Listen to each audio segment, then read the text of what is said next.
Hi, everyone who's joining in, and thank you for being with us here today. My name is Nupur, and I'm from Coacharya, and I'm joined by two of our lovely alums and two of our lovely coaches, Giridhar and Meenakshi. Please let us know in the chat box where you're joining in from, and I'm hoping that Yamini is also going to join in soon, and she's going to be moderating the chat box for all of us. I don't see any messages, so oh, wonderful. I see messages. That means it's working. Yay. Yes. Amazing. Giridhar, where are you joining from? And Meenakshi, where are you joining from? I'm joining from Chennai, Nupur. Amazing. Yeah, and I'm joining from Virginia in the US. Amazing. So it's I'm 9 a.m. currently 9 a.m. my time. Oh, good morning to you.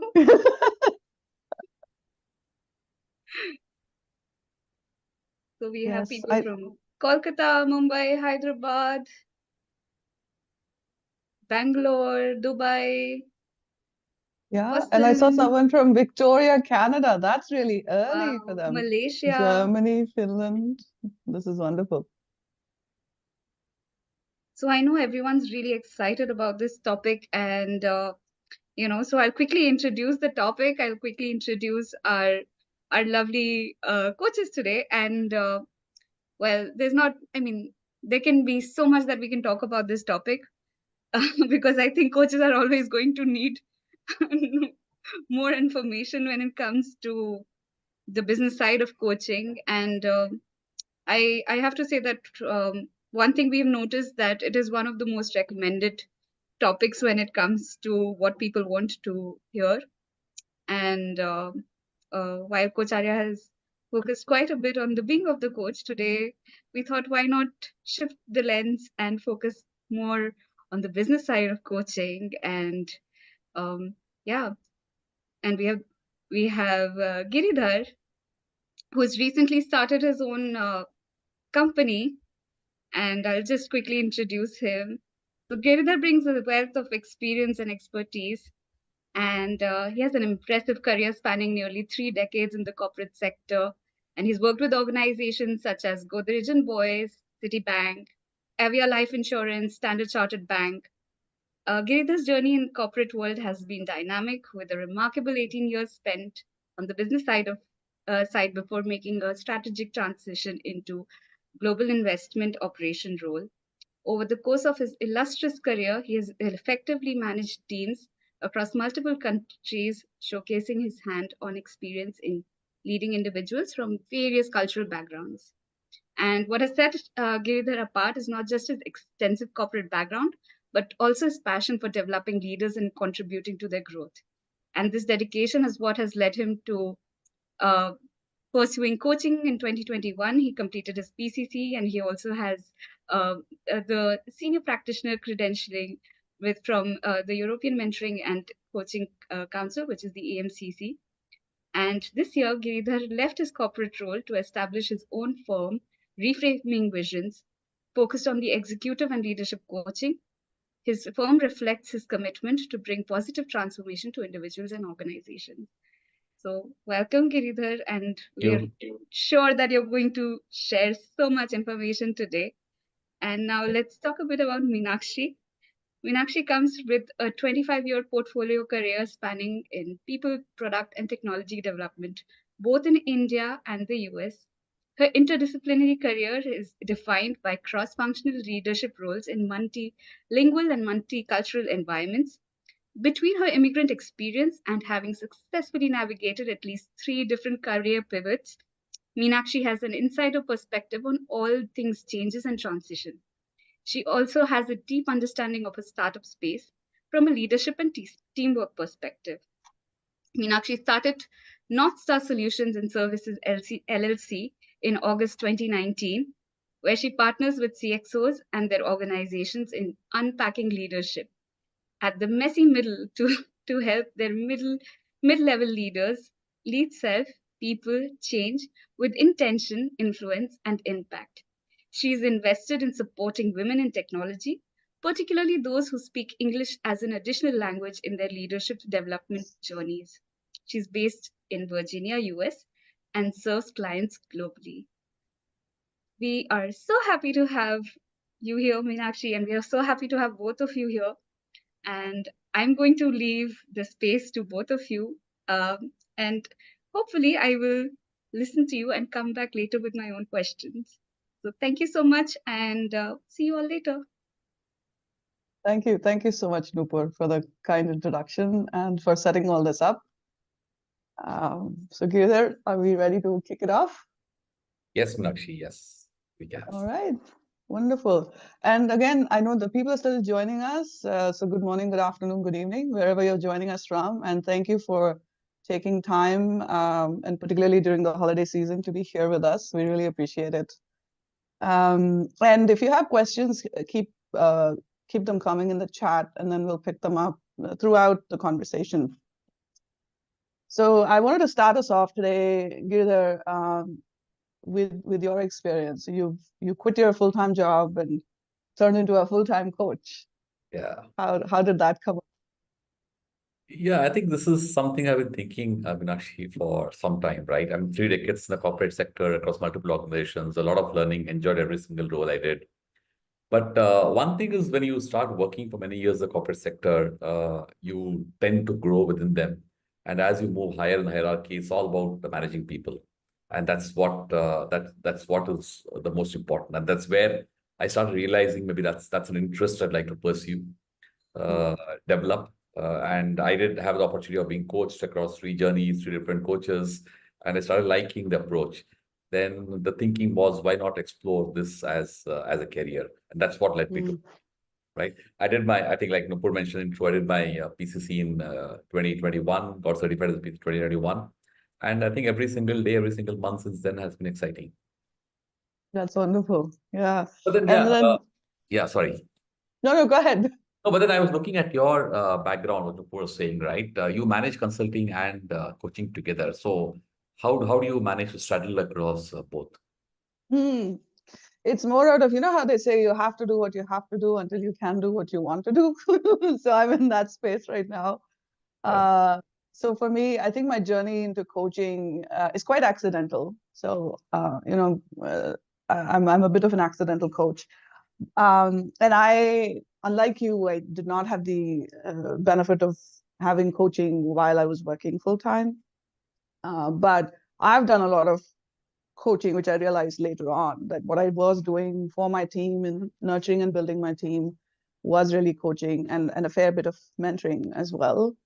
And I think for me, the basics of coaching really fell into place with the different kinds of jobs and careers that I've had. So the closest for me was I'm a trained DSL teacher, English as a second language teacher, and the philosophy or the training methodology that I was trained in is called the communicative approach to language learning, where the focus is there's absolutely no translation allowed.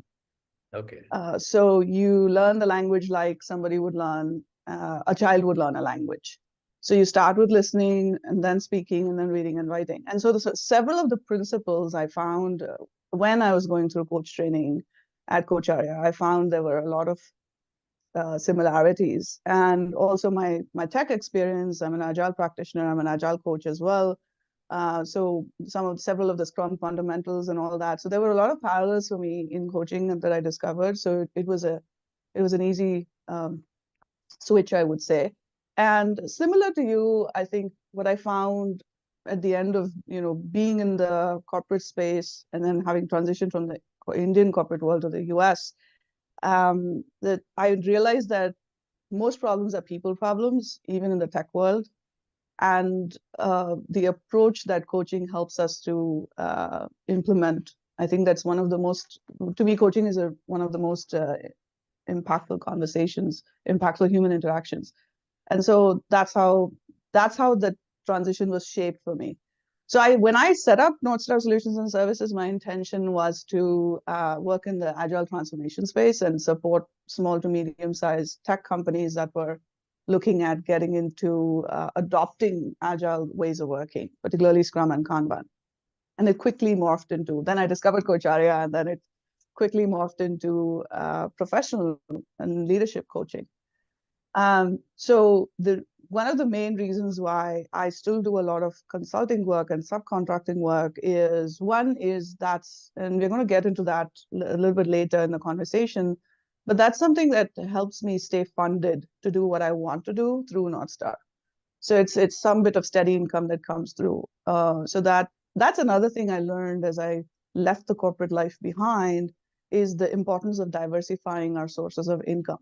So as a solopreneur, as somebody with no industry godfathers or godmothers, I had to find ways in which I could stay self-funded. And so that's how I do coaching. That's why I do consulting. And the second reason is that consulting work helps me stay in touch with industry, especially the tech industry. In my case, I do consulting work in the healthcare technology implementation space.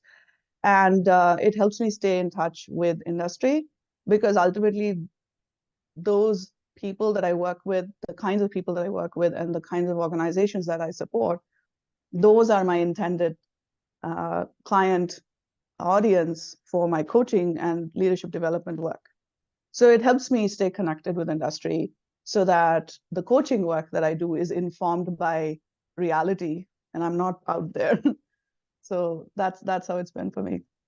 Yeah, I think interesting you mentioned about combining consulting and coaching, right? How one feeds the other, both in terms of your clientele as well as having a good revenue stream as well. I'm sure we'll talk about it as we progress.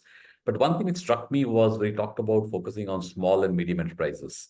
You have a very clear segmentation plan in place where you know where to go behind, not the very Yeah. large ones, but you're very Yeah. clear who are the people who are willing to partner with you with your offerings. Would like to expand on that? Yeah, certainly. So everything for me has been iterative. Okay, so I applied all the principles of agile software and product development to how I set up my business.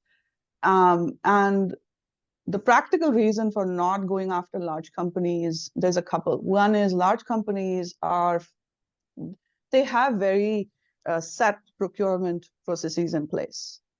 And if they're multinationals, then even if the local geographies have autonomy on the budgets, sometimes it's not the case. So they have very set, very stringent procurement channels, which means that you have to get in on their supplier list first before you're able to do any work. And for someone like me, in the American context, someone like me who looks like me, as in I'm not white and I'm not a local, it's been difficult to break into that for me. The second reason, I also found that large organizations usually have a very fairly to an extremely robust leadership development L&D function, and they invest heavily in building in-house content and in-house training and coaching for their employees. So because they have a lot of resources that they can invest in. So those are the two reasons why I chose not to go after big companies. And for me, because most of my career has been in small and medium companies, and I've worked throughout my career, I've worked very closely with business owners across industries. And so I have more experience, and I would say the empathy comes more easily there, because I know exactly what the nature of the problems are. And I find that small and medium businesses they're more flexible, they're more agile by way of, as a function of how they are structured. And I do want to mention one thing here is that I always try to message my intended audience, my buyer is my ideal buyer is a CTO, a CDO, a chief technology officer, a chief digital or data officer, or a chief information officer of a small to medium-sized company. They don't have to be tech companies themselves, but they use technology in one way, shape, or form. So that's my audience. So my route is not to go through HR or L&D, but to go directly to the functional leadership. And I've met with mixed success. So that's why I focus on the small and medium and not the large. I think a good approach in terms of looking at the functional side of it rather than only HR. Right. And but I know you have I know when we spoke earlier, you have a different approach. Do you want to talk about it now or later? Yeah, I think we talk about it in the sense both approaches work, Meenakshi, right? You spoke about large organizations where they invest internally in terms of training people. But the trend in the last few years also with these companies are try and outsource most of these Yeah. to third-party providers, vendors, and that's where coaches, trainers, leadership development workshops, seminars, all these come in. Mm. Make it lean with the organizations. And that's why the dependency on external service providers increase. So while the decisions could still be taken by the business in terms of the kind of coach they want for their specific functions, but a lot of focus on the L&D and the HR folks in terms of trying to see how they onboard people onto their platform. I think that also Mm. is parallel with this. Yes, yes. Um,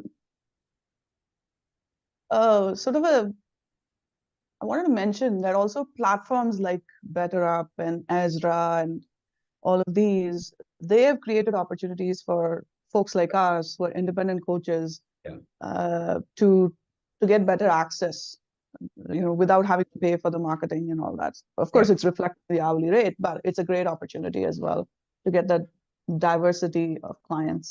Right.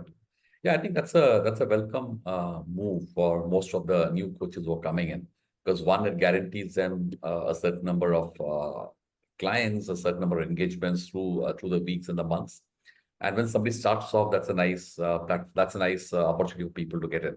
And as they get more seasoned, more experienced, they're more confident about acquiring their own clients. That's when they try to spin off on their own, trying to see how they get their Yeah, clients, right? I mean, yes, it does help for a startup coach to look at these platforms as well. absolutely. Absolutely.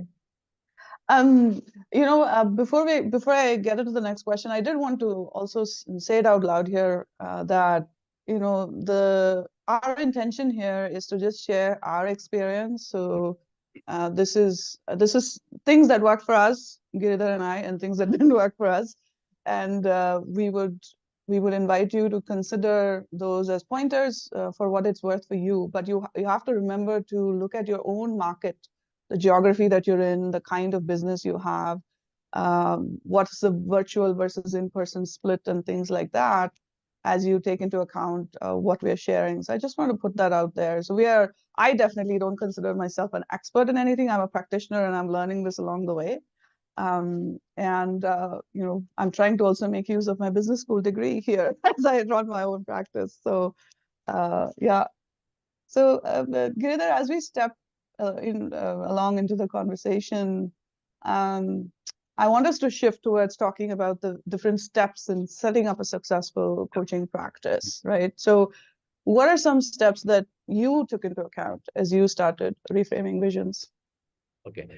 See, when somebody gets into coaching as a full-time profession, right? I categorize them into two or three buckets.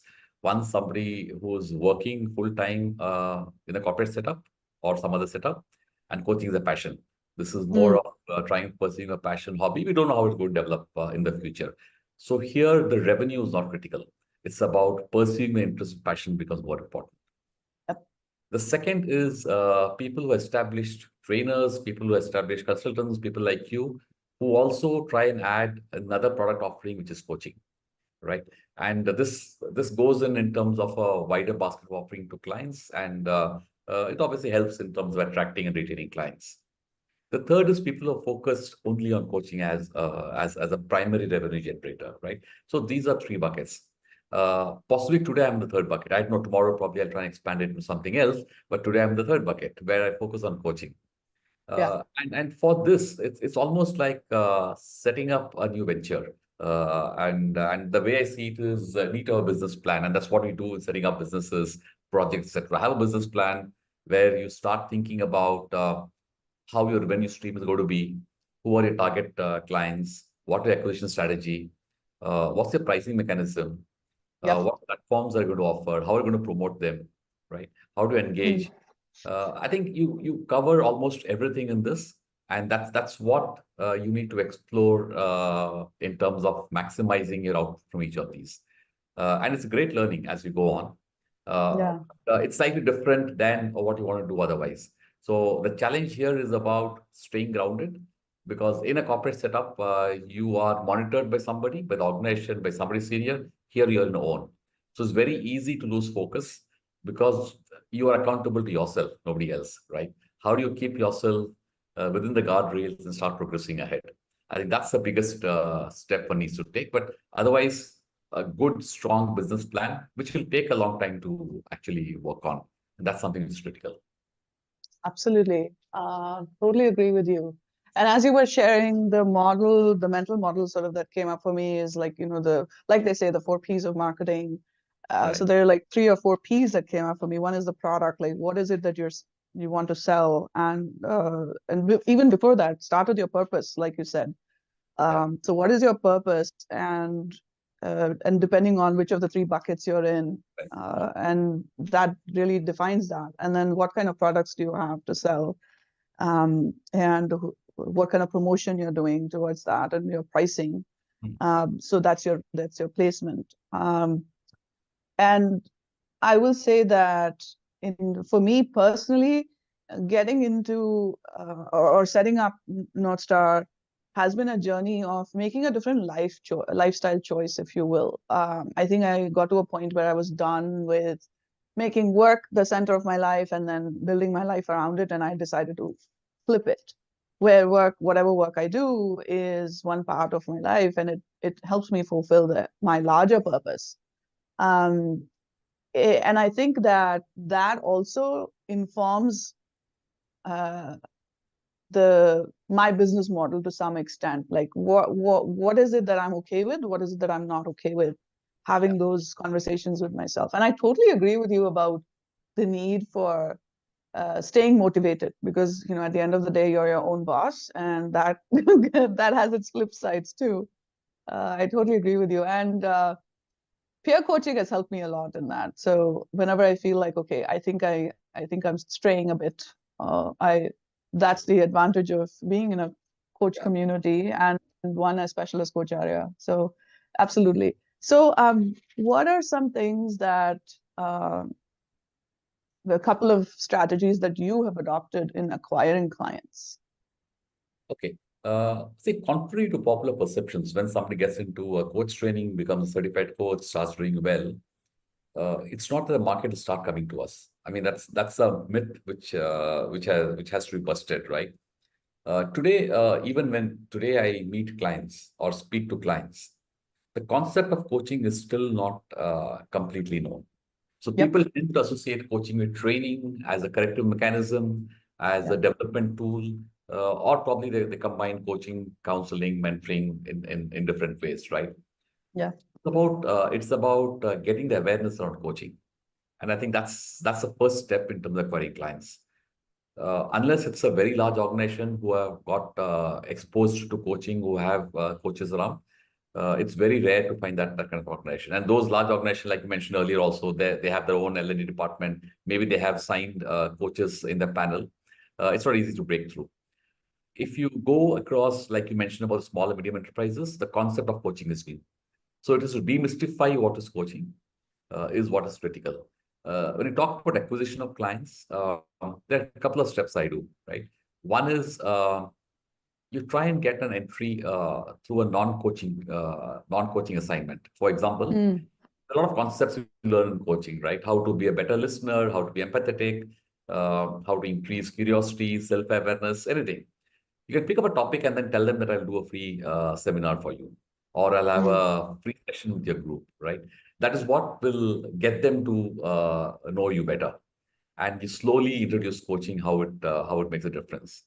The second approach is you always tell them that the first maybe a coaching journey for one or two employees, I'll give it pro bono. You look at the feedback, Mm. look at how it impacts them, look at how it helps you as an organization, and then we get to long-term tie-up. So it's not about jumping initially and saying that let's sign in a contract for 6 months, because for Yep. them it's new, and for them to have Yeah. the confidence, we need to show our confidence in saying that yes, I'm willing to do it pro bono for probably 2 months, 3 months. You get a buy-in for that. Maybe the business is more secure for longer term. So I think these Yeah. are two. I'm still experimenting in terms of how it works. But interesting to know your view, because you have been behind the small and medium enterprises, combining consulting and coaching. So what is your strategy for acquiring clients? Uh, it's still work in progress. And so I evaluate every year. So it's great we are having this conversation at this time of year. So December is usually when I pause and reflect and figure out what I want to do differently the next year. Yeah. Uh, I do want to. So first of all, I've always wanted to be a virtual business. So this was because I started my practice even before COVID started.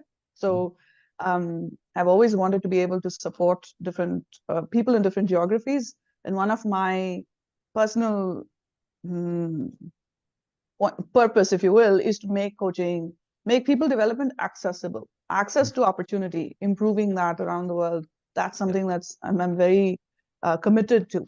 And so I understand that for me to do that, I need to have enough revenue generated in US dollars so that I can then subsidize my work in the rest of the world.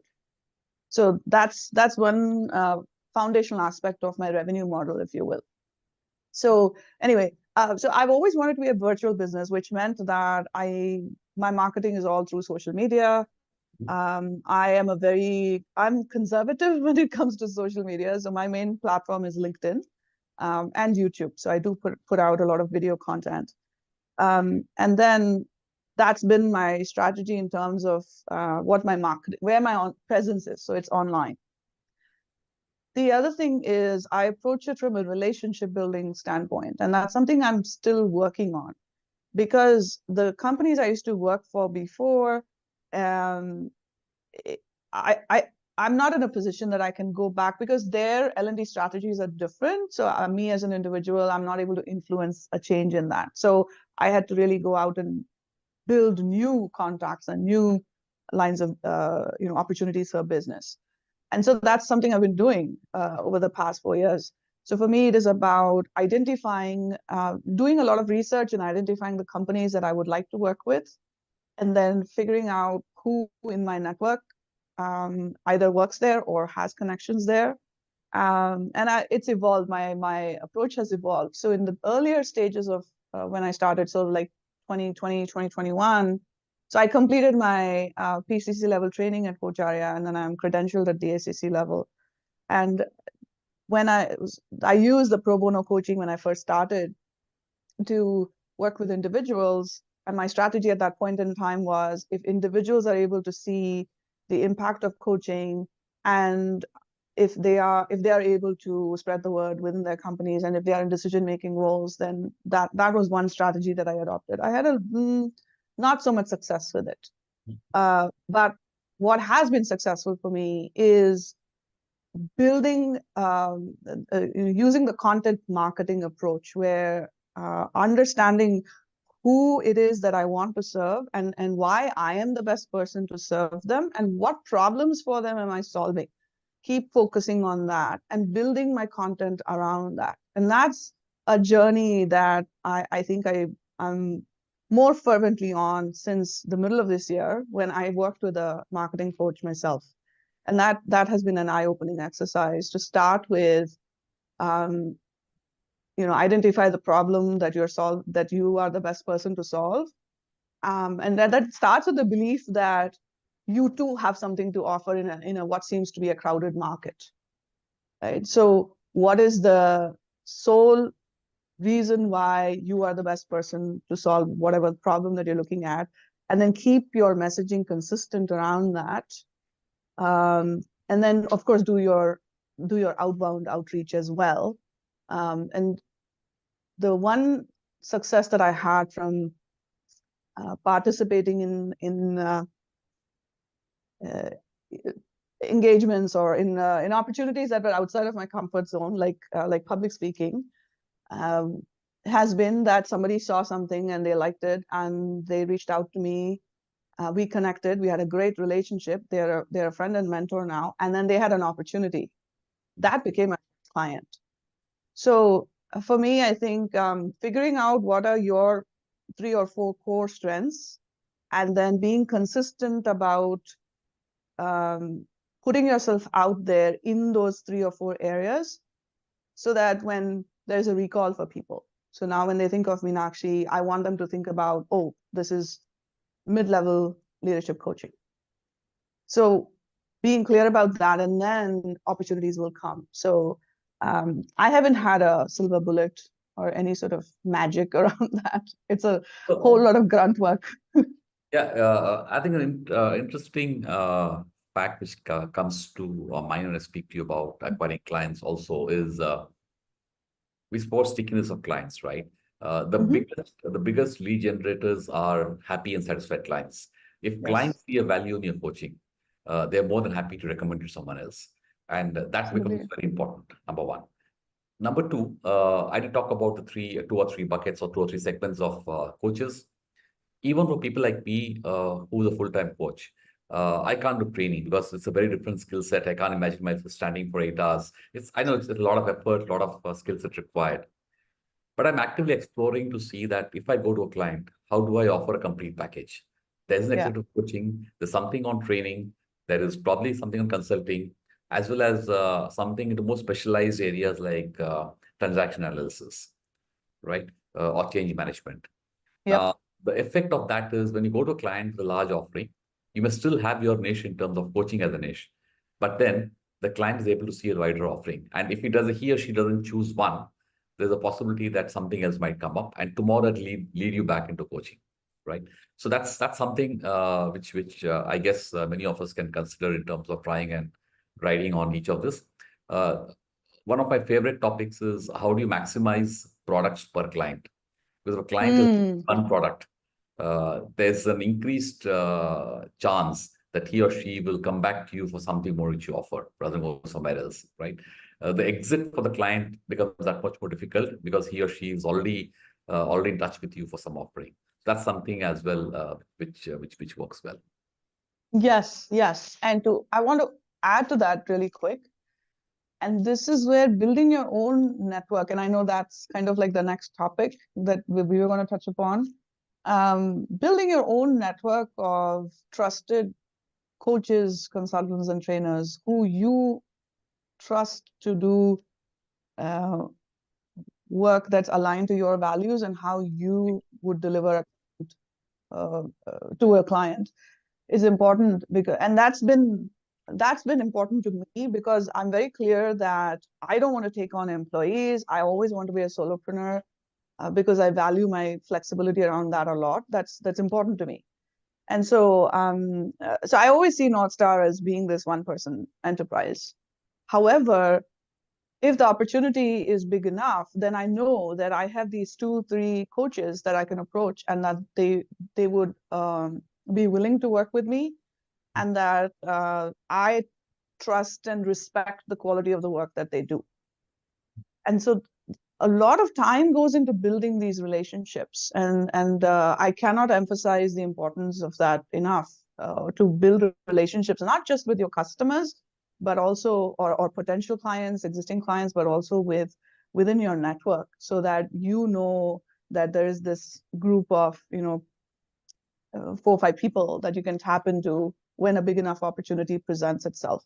And being upfront, and this is the thing, agreements not only in coaching but also with your network of what is the revenue sharing agreement. Having some baselines already in place. Do not wait till the opportunity presents itself, because then you find yourself in a tight spot. But having the agreement upfront, I have like a finder fee agreement with a couple of coaches, because their networks are larger, and I'm one of the coaches on their team, if you will. So investing the time in that is important. And there was one other thing that escaped my brain. It'll come back. Back to you, Giridhar. Yeah, no, I think you said about a couple of coaches in touch with, right? I think that also works very well, especially if you are linked to a very senior coach. They may not have the appetite and time to pick up multiple projects. And some of them may not be very senior leaders. They may want to focus on the CXO level of people. So it's always good to be, it's similar to every profession, right? Whether it's a doctor or a dentist or even a lawyer, they tend to have associates with them. So always good to partner with them to try and see how you can leverage on their strength and their footprint, try and maximize your opportunities. Yes, and I'm loving the riff here, because the next thing that came up for me as you said that is identifying people in your network who are similar but different. Meaning, their offerings are adjacent to yours. So you're able to fill the supply chain, if you will, fulfill that. So for example, one of my dearest friends and collaborators is an HR consultant, and she runs her own HR consultancy. And she's also focused on small and medium businesses. So we stay in touch so that if and when there's an opportunity for her to say, hey, you know what, I think you will benefit from this, and here's someone that can do that coaching and leadership development work for you, she can introduce me to her clients. So diversify, just like you want to diversify your sources of income, diversify your network as well, so that you are, you'll become like a scrum team, a cross-functional team. And that way it's easier to collaborate also with folks that don't do the exact same kind of work that you do, because then sharing becomes easier, and the pie only gets bigger. Yeah. No, I know I think one area of interest many people on this webinar would be keen on is on pricing, right? Yes, Uh, and I saw a uh, question around that too. yeah, is it? Okay. So in terms Yeah. I think it's a common question every coach, right? How much do they price? How do they arrive at a Yeah. pricing strategy, right? Yeah. In your experience, what has worked for you and what you do? Yes, pricing has been, I had to receive a lot of coaching myself to get on the pricing thing. So the one thing that I learned by attending another webinar, actually, it is Deepali Nair. She is with IBM. She's like an executive with IBM. She talked about, and she has a sales background, and she's new to coach. I mean, she's unfamiliar with coaching. That's not her thing. But she was addressing a bunch of coaches. And one thing that she said is that the law of diminishing returns does not work in coaching because it's a life skill. So every client that you work with, you are knowingly, unknowingly helping them be a coach as a leader. That's what you're doing. And so her thing to us was, do not discount coaching packages. Do not say that, oh, if you do 3 sessions, it's this much. If you do 6 sessions, I'll give you a discount. That just went off like a bulb for me. And I've stuck with that since then. So the more the number of sessions, the more expensive my coaching package is. Because that's how much more I'm helping you as a coach by staying on longer in the relationship. So that's the first thing I would say. Avoid discounting your rates. And this is something I did right from the beginning. I took the Coacharya template for coaching agreements. And what I did was, even when I was doing pro bono coaching, I would put my full rate in the contract, and then add a line saying this is being adjusted to $0. So whoever did pro bono coaching, they knew what they were getting for free. How do you price? If you Google as a consultant how to price, there's a whole bunch of things that you'll get. I will say that pricing is geography specific. That's what I've learned. So as a solopreneur, as an owner of an LLC in the US, I am responsible for certain taxes, that self-employment tax that I have to pay, which is different in India. In India, you have GST. So figure out what your local tax rules are and include that in your pricing, and then include your prep time in pricing. So when you do hourly pricing, I would say do package pricing first. Don't multiply hourly pricing by number of sessions. Think about what is it that you're delivering and what is a fair price for that. And it's going to feel like you're making it up, and that's okay. I want to say one more thing. This is a mistake I made because as a solopreneur, when I was pitching my services to individuals, I felt like I was asking for money for myself. And that was the biggest barrier for me to price my services. It's a fair trade. So you're giving them something in return. The money is for that. It's not for you. And they are choosing to be in that engagement. So yes, of course, they're paying you directly, but they're paying you for the service. And do not price it based on their affordability. That's the other mistake I made. I would sit and think, oh, I mean, because I would have these conversations, oh, if that's too much, then I can discount it. And then I stop myself from doing that. You are worth what you're worth, know your worth, and you will find the people. So this goes back to who you will attract the right kind of people when you gain the confidence in yourself. So those were some big mistakes I made, and I struggled with them for the first 2-3 years of my practice. Yeah, a couple of approaches which I try and work on, Meenakshi, is one, typically coaching sessions last a journey. It's not a one-off session. Very rarely do you get into a one-off session for a particular issue. That's very different.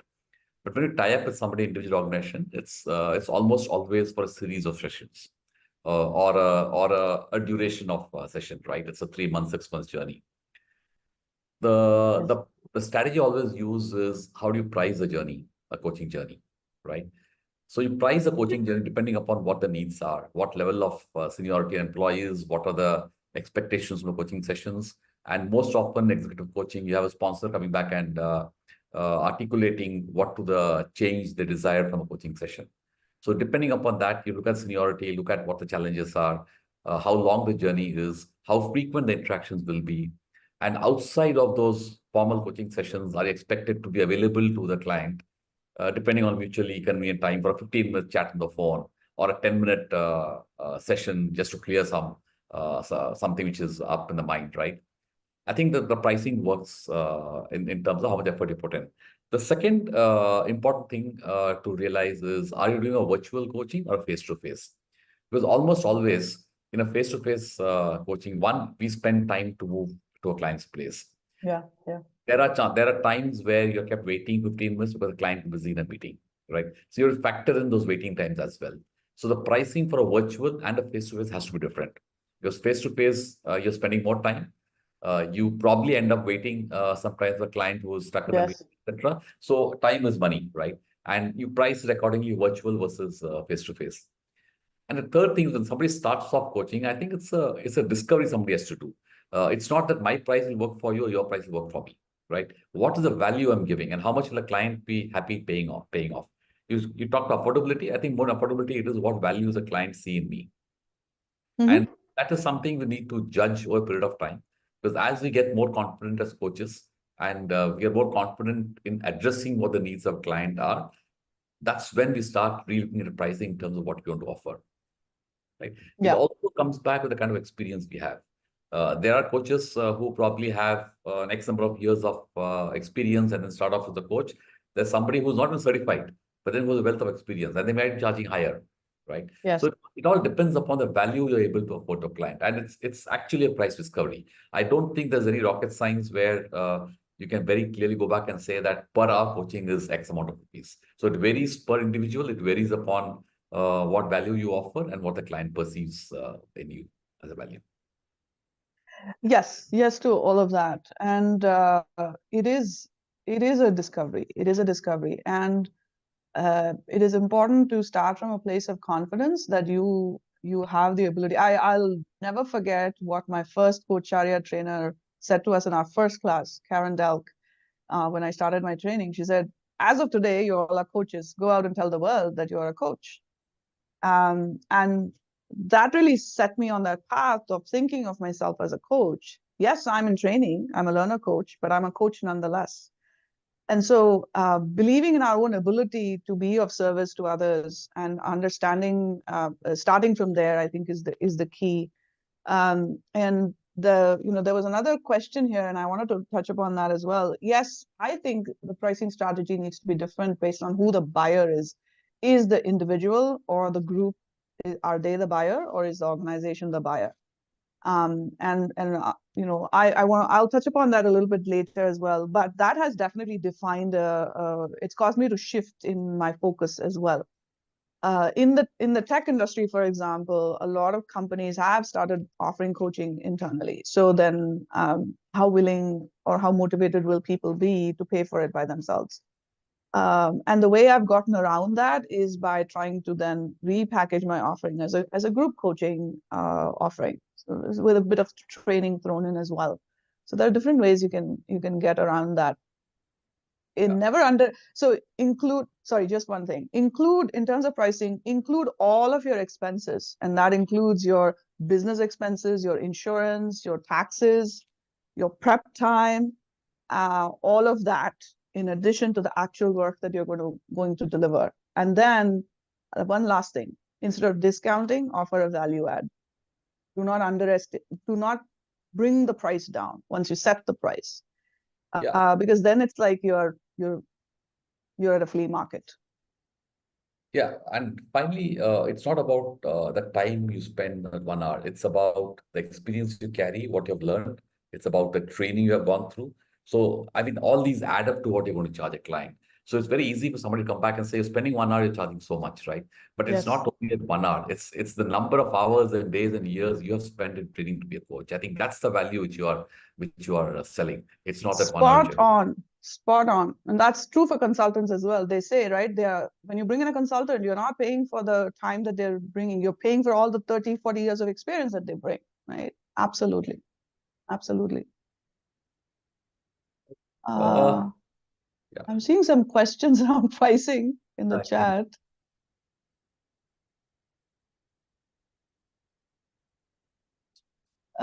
There's a question from Neil Giridhar, and that's for you. What's a good price in Indian market to start with as far as individual is concerned? I think, again, I'll go back to what I said earlier. It's about there's no fixed pricing. India, coaching is still in nascent form. Awareness of coaching is not very high. So if you're looking at a long-term partnership with a client, I think you'll really have to tread this path with a lot more research and a lot more care, because you can't afford to quote very low. You can't afford to quote very high. The problem when you quote low is that price sticks. So even if business grows, you're stuck with that price, and there's very little you can do to move around, right?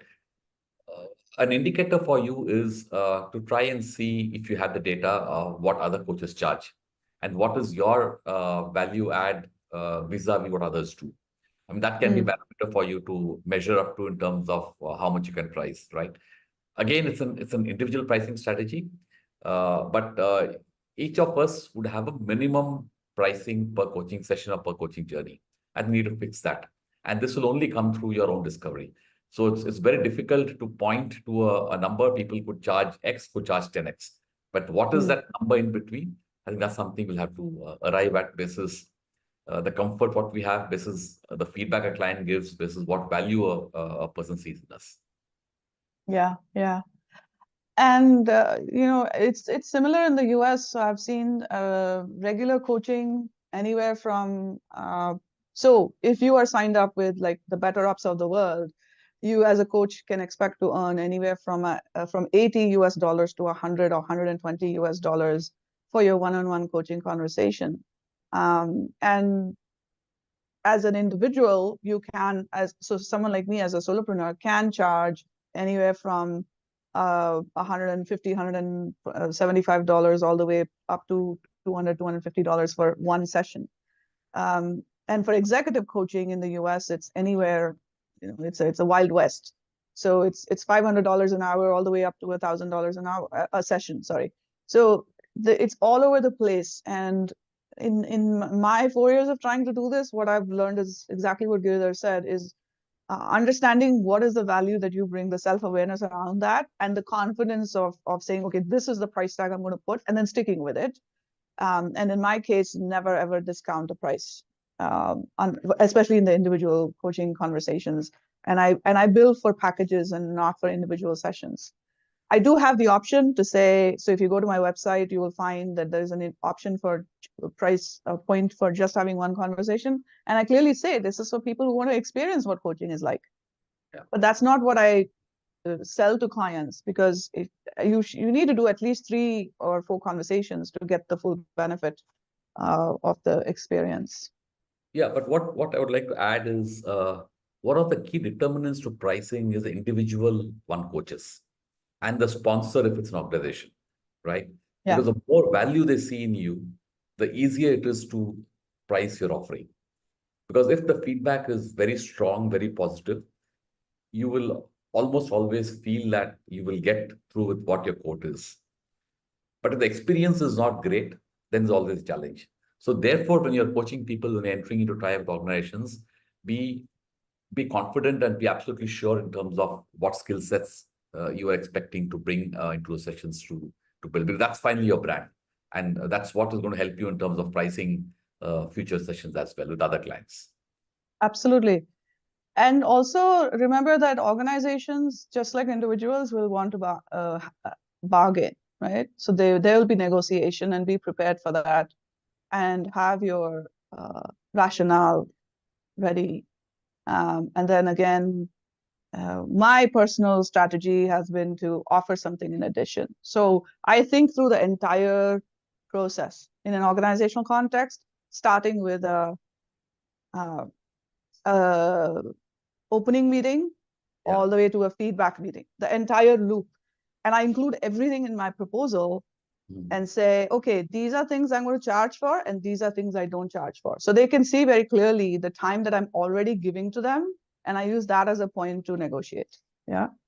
There's one by Madhushmita, sorry, it says, does pricing change with experience and years spent in industry? As you said, one might even have to start with pro bono sessions. You want to answer that, Meenakshi? Is it in the Q&A section? It's in the Q&A. It's in the Q&A. Oh, so does pricing change with experience and years spent in industry? As you said, one might have had to start with pro bono sessions. Yes and no. Yeah, I know that that's not the answer we like, but for me personally, it's been more about sorting myself out in my head, getting out of my own way when I figured out my pricing strategy. That was my biggest challenge. So pro bono sessions are great. So I want to make a point here. Pro bono sessions don't have to be all for nothing.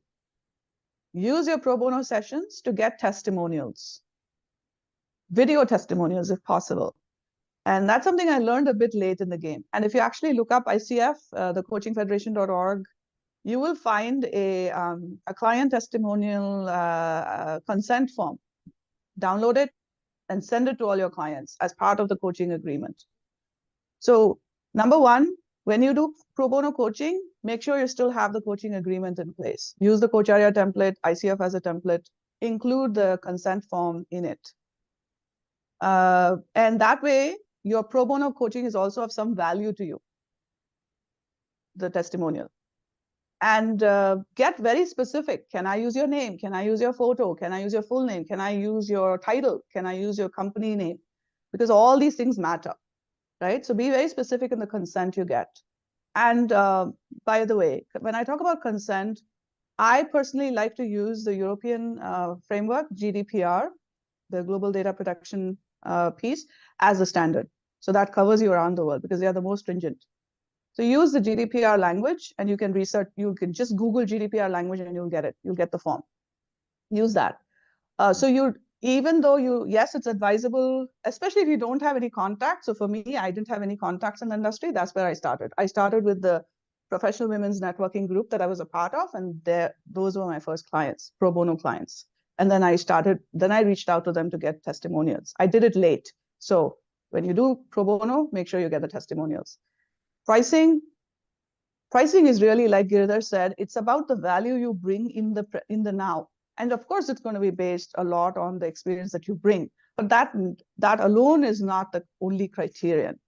It's what is the value that you bring in your current state as a coach or a consultant, whatever it may be. That's what determines the value. And again, we live in a capitalist world. So what is the market willing to pay you? And you're going to find that out by adjusting it. So again, my final recommendation is, if you think, if your client is struggling to pay or not happy with the price point, I would keep the price point the same and add something. So I have done like, okay, I'll offer you 4 conversations instead of 3, but I'm not bringing down my price. So that way they feel like they've gotten a little bit more, right? And that way my price remains the same, advertised wherever, because you can make adjustments on a case-by-case basis. I hope that helps. I think there's one more question by Ram, which talks about anchoring bias. Does it impact pricing with the client, right? I don't know what anchoring bias is. Do you? It's, anchoring bias is more about how the decisions are referenced by referenced or rather influenced by any of by reference point, which can be which could be somebody else who's quoted a price or past coaching experiences a client has various certain pricing in mind. Ah, So yes and no, because when we end up meeting a client, they will have a certain number in mind, which is the reference point, right? Again, it's about what you bring in, what's the experience you have, what's your past credentials in terms of references from industry, who can give you good references. I think it boils down. It's for us to bust that anchoring bias if you're very confident about what you're offering, and we'll always work around that, provided we know what we're talking about in our offerings. yes, and the way to counter that is, price points. It's also based on what is the problem we are trying to solve, or what is the context for that engagement. So Yeah. it may be the same program, but then when I say program, I mean it could be a group coaching or an individual coaching. It could be the same type of engagement. So, for example, if a client wants to figure out their goal is to get promoted within the next year, I'm just making it up. That versus, oh, I want to make a career pivot. I want to get into this new industry. Those are kind of two different contexts. So the number of sessions required, the type of assessment I'll use with them, they all vary, right? So you can't, that's my counterpoint to the anchoring bias based on my understanding of it. The other question which a lot of people ask me, I know it's not asked here, is about how do you decide which area of coaching are you focusing on? What's your niche? What's your Niche. specialization in what you're trying to offer, right? I mean, so how do you work around that, Meenakshi?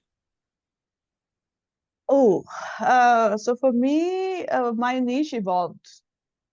Mhm. When I started, um, like I said, I wanted to work with organizations particularly on agile transformations.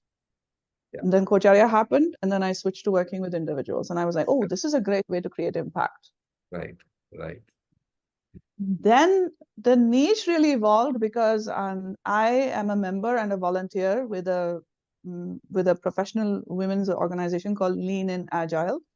They are co-founded by a couple of women of Indian descent, and we are a professional development organization, membership organization for women who in tech and women in agile.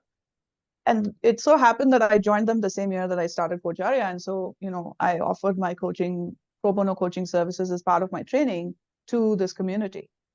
And there were at least 4 or 5 women that I worked with as clients through that, and that's when my niche evolved, because I realized that I was able to offer my best to women in tech who, like me, spoke other languages in addition to English.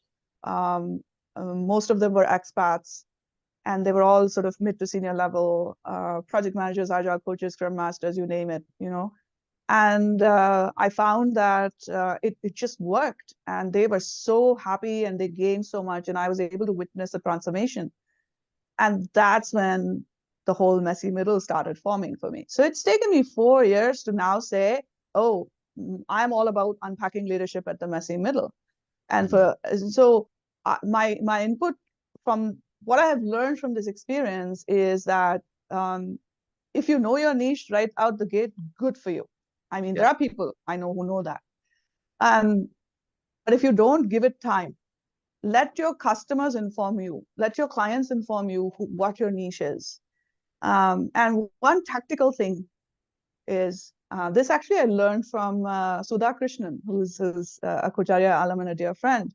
Um, Use technology like a Menti poll or something, and send it to people closest to in your network, asking them to describe you with what are the top 5 words that come to mind if they describe you, and use that word cloud to inform who you are, how others perceive you to be. Let me put it that way, and then marry the two.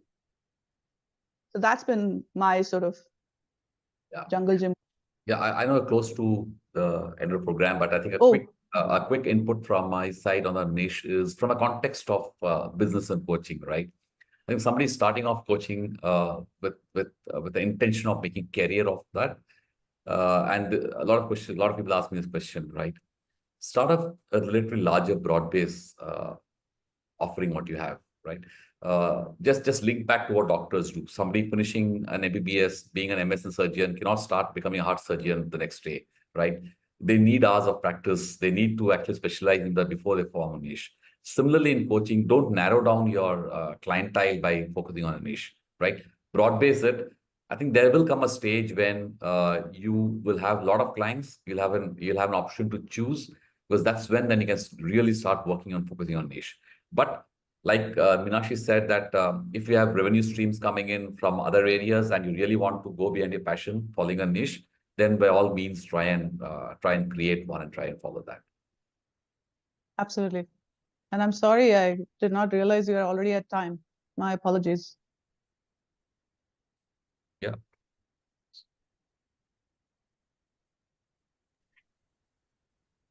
Do you think it is a good time to pause for now? I would say I want to make sure that we got most of the questions. Yeah, I haven't missed anything. So I'm wondering what if we could answer it in a blog, or maybe we could have a sequel to this conversation. Yeah, we can. Definitely let us know if that is something you all want. And thank you, Meenakshi and Giridhar, for joining us today. Pleasure. And sharing all the wealth of knowledge that you have. I mean, everyone's thanking us here, so I'm sure there is a lot that the attendees are taking back. And to everyone here right now, thank you so much for being here. And we all hope that you have a wonderful, wonderful 2023 and the holiday season, and you slow down and pick up and use all these amazing learnings that you have in your coaching businesses this year and next. So have a wonderful time, and thank you all. Anything you both want to say before we close the session? No, I think we have tried to get from our experiences, Nupur, both Meenakshi and I. I'm sure that a lot of unanswered questions. Like you said, if you're putting up a blog, happy to contribute to try and answer that. But this is something which is evolving and very dynamic, right? And as we proceed, it'll keep on changing. But I'm sure there'll be further opportunities with us, with other coaches, etc., who will share their own views. And people look forward to picking up from that as well. Yeah. Thank you for having us on the show. Yes, absolutely. And I just wanted to add to that, saying feel free to connect on LinkedIn. Nupur, if you're going to do any follow-up, then I have a series of conversations that I've done overall on solopreneurship, not just being a coach. And they're on my YouTube channel, and I'm happy to share those links. If you're going to do a follow-up, then you can include those. And the one thing I want to leave everyone with is seek out your own networks and set up your sort of conversations like this. Do it in your own little pods, if you will, and that's very helpful. And I keep saying the pie is large enough. It just keeps getting larger the more number of coaches come into the market. So it's not. So let's all. My wish for everyone is to start 2024 with an abundance mindset. There's more of us needed, and there's a lot of work to be done for even more of us. So if I would encourage you to create your own little pods, to share information amongst each other, especially on pricing. I've learned so much from my fellow coaches on that, and I would not have been able to share even half of what I did without the circles that support me. So that's my wish for everyone. Happy New Year and a wonderful holiday season. Thank you. Bye-bye, everyone. Thank you. Bye.